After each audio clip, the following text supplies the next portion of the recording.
మాజీ మంత్రి సోమిరెడ్డి చంద్రమోహన్ రెడ్డి ఘాటు వ్యాఖ్యలు చేశారు.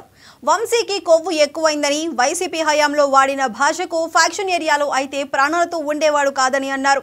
టీడీపీలో పుట్టి పెరిగిన అతను తల్లిపాలు తాగి రొమ్ము మీద గుద్దిన దుర్మార్గుడని విమర్శించారు. గన్నవరం టీడీపీ ఆఫీస్పై చేసిన దాడి దారుణమని మండిపడ్డారు. దేశం వదిలి వెళ్లిపోవాలనుకున్న పిరికిపంద వంశీ అని దుయ్యబట్టారు.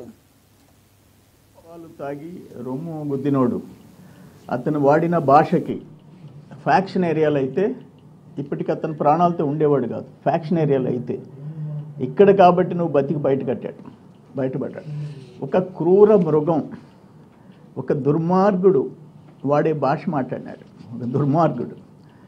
ఎందుకు ఈ జిల్లాల్లో వాళ్ళు ఎందుకు సహించారు అది మేము జీర్ణించుకోలేకపోయినాం. ఈరోజు అరెస్ట్ చేస్తే కూడా అక్కడ నాటకాలు ఆడాడు. అక్కడ డ్రెస్ చేసుకొని వస్తానని చెప్పి అందరికీ రచ్చికొట్టి ఫోన్లు చేసి ఆపేదానికి ప్రయత్నం చేశాడు. నేనేమంటానంటే, నువ్వు గన్నవరం పార్టీ కార్యాలయం మీద చేసిన దాడి ఎప్పుడన్నా చూసామా?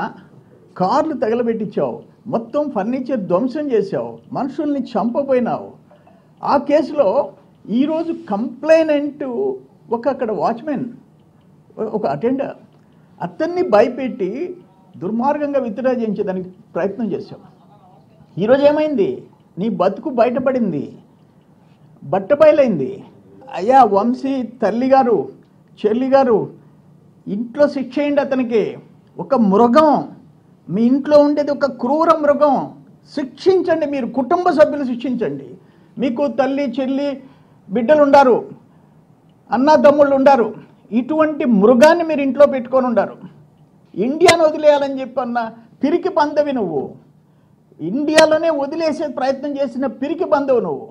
మళ్ళీ వచ్చావు ఏంటంటే, ఏదో తెలుగుదేశం ప్రభుత్వం మా మాదిరిగా క్రూరంగా లేదు, అందుకని తిరిగి వస్తాం, ఇక్కడ ఉంటాం.